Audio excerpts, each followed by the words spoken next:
Son las 7 de la mañana con 38 minutos, 7 horas con 38, y platiquemos a propósito de la tributación en el Ecuador y unos datos que nos señalan que, a diferencia de años anteriores en donde siempre crece esta recaudación, en este año 2025 ha disminuido. ¿De qué depende? ¿Qué ha pasado? ¿Qué evidencia? ¿Cuáles son los problemas que se han dado en el país? Para platicar al respecto, Alexandra Moreano, quien es nuestra analista contable, experta en contabilidad, vamos a platicar al respecto. Doctora, muy buenos días, bienvenida a Saracay. Muy buenos días, gracias por la invitación. ¿Ha disminuido? ¿Se llama la atención en qué porcentaje? Y esto es muy raro. ¿Normalmente los otros años crece o si hemos tenido otras circunstancias en las que ha disminuido? Generalmente debería ir creciendo progresivamente, pero en el ejercicio de abril 2025 ha habido una baja de un 9%. Es un valor considerable. Correctamente. ¿Y en otros años se ha dado hasta cuánto una disminución, doctora? No, en otros años ha habido, por ejemplo, en relación a abril del 2020, del 23 al 24 hubo un crecimiento del 15.6%. Y en este ejercicio hubo una baja de un 9%. ¿A qué se debe? ¿De qué podemos nosotros atribuirle? Bueno, principalmente en el mes de abril, quienes pagan el impuesto a la renta son las sociedades. Todas las empresas del país pagan el impuesto a la renta. ¿Y en base a qué pagan el impuesto a la renta? Al ejercicio económico del 2024. Okay. Entonces, quiere decir que en este mes hemos visto la evidencia de todo el ejercicio del 2024, toda la afectación que tuvo, los cortes de energía de hasta 14 horas, la afectación que tuvo, el problema de inseguridad en el país. Esto ha ocasionado que, o a su vez, los costos operativos sean más altos, esto genera menor utilidad, o también que muchas empresas cierren, como lo que estamos evidenciando en el país. Muchas empresas o muchos negocios se han visto afectados por la inseguridad, cierran, entonces esto tiene una afectación directa en la recaudación tributaria. Eso quiere decir, vendo menos por esas menos 14 o por esas 14 horas sin energía eléctrica y ya no comercializo igual. Si tengo el tema de inseguridad, cierro, o tengo que gastarme más dinero en guardias de seguridad, entonces mi rentabilidad es menos y por tanto mi contribución al Estado es menos. Correcto. Entonces, las empresas tienen dos formas de tributar, o a su vez son régimen RIMPE emprendedores o son régimen general. Aquellas que son RIMPE emprendedores van a pagar únicamente en base a sus ventas. Pero si tuvieron que cerrar muchos establecimientos por las pocas horas de luz que había, entonces la afectación fue directa. Y asimismo, aquellas empresas que pagan con régimen general, pagan de sus ventas, sus ingresos, menos sus costos y gastos. Esto les genera un margen de utilidad.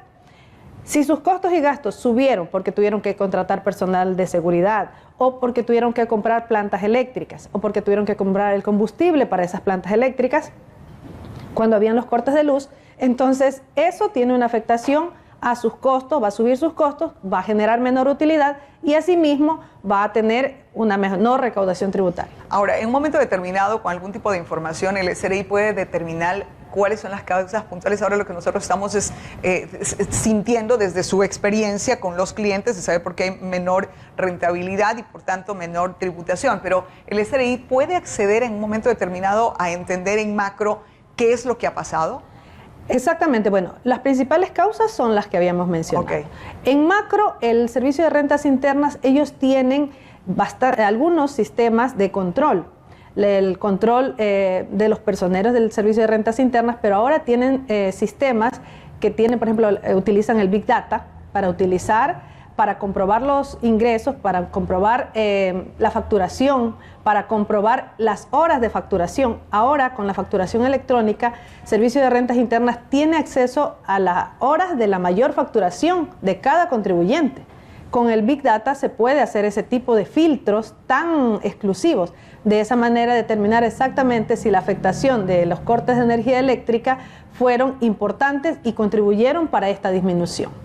Y en todo caso, esto puede también tener luces para saber el gobierno nacional cuáles son las medidas que debe tomar, entendiendo que la tributación es uno de los principales, o con lo que cuenta el gobierno central para manejar su presupuesto general del Estado. Correcto. La recaudación tributaria representó en el 2024 más de 20.000 millones de dólares en ingresos para el país. Quiere decir que si hay menos recaudación tributaria, van a haber menos ingresos para el país y con ello menos presupuesto para salud, educación y los demás rubros importantes que tenemos. Ahora, esta es una temperatura en la que estamos viendo la recesión económica que tiene el Ecuador a causa de problemas internos que tiene el país. Es decir, ya el tema económico es una realidad, no es un discurso únicamente del impacto negativo que se puede tener en los números. Correcto, o sea, ya la afectación, por ejemplo, del tema inseguridad ya se ve reflejada.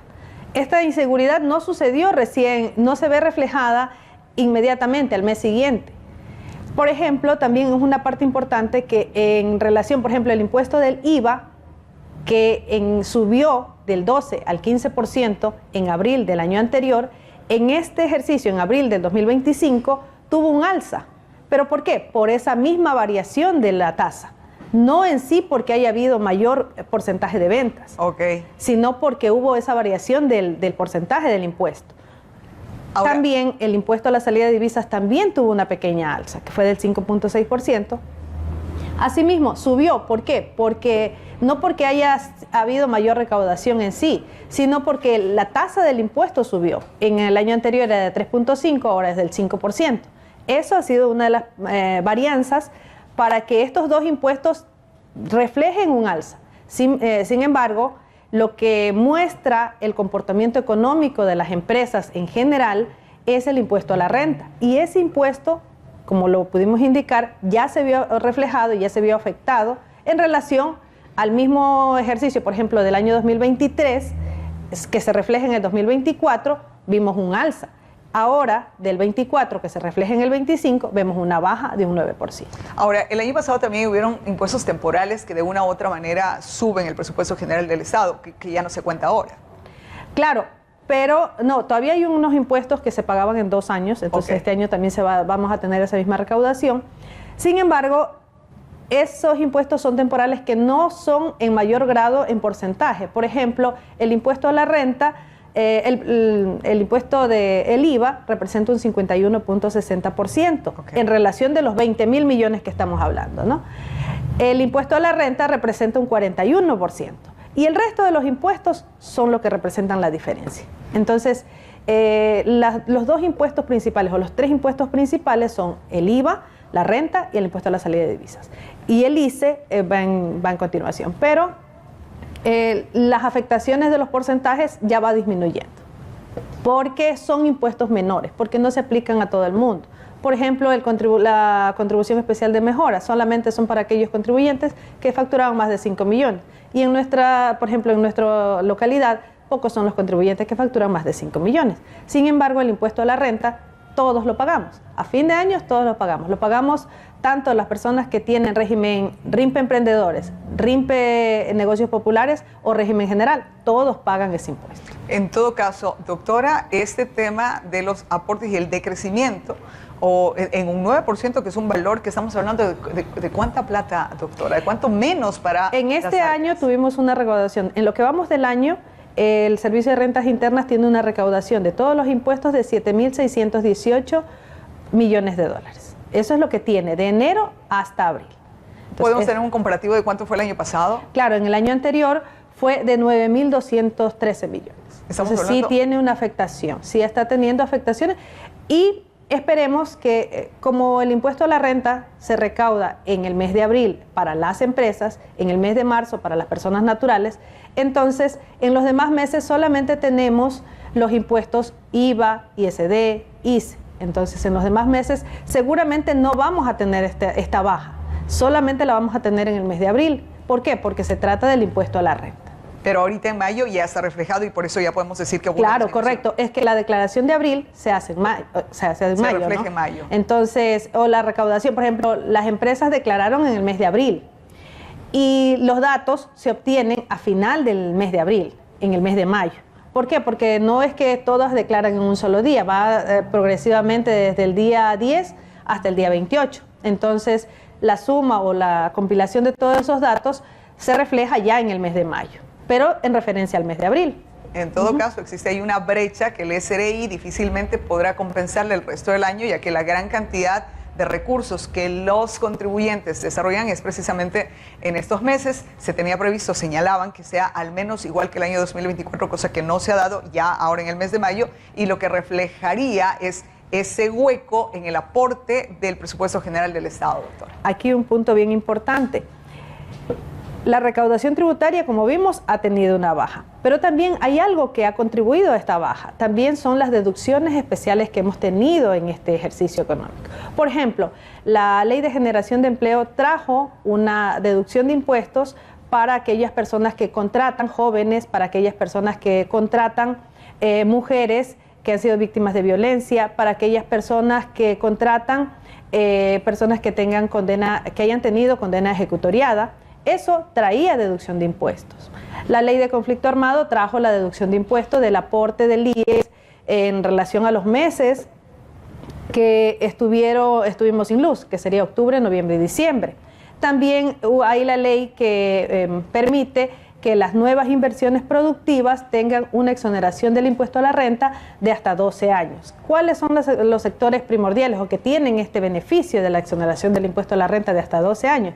Que muchas personas no conocen. El sector del turismo, el sector de agroindustrias, que nosotros en nuestra provincia sí tenemos el sector de agroindustrias. Es más, con el alza del precio del cacao, las agroindustrias están incrementando, entonces quiere decir que tenemos que ser muy cuidadosos y estar muy al pendiente de este beneficio tributario que ayuda mucho al sector. Doctora, ese tema le pongo ya sobre el tapete para la próxima entrevista. Tratemos sobre esos beneficios para el sector agroindustrial y de turismo. Correcto. Ok, doctora, como siempre es un gusto platicar con usted. Muchísimas gracias. Muchas gracias a ustedes. Gracias a la doctora Alexandra Moreano, experta en el tema contable, nuestra asesora en tema de tributación, a propósito de la disminución en un 9% de la recaudación tributaria en el Ecuador en este año 2025. 7:50, ligera pausa, volvemos enseguida.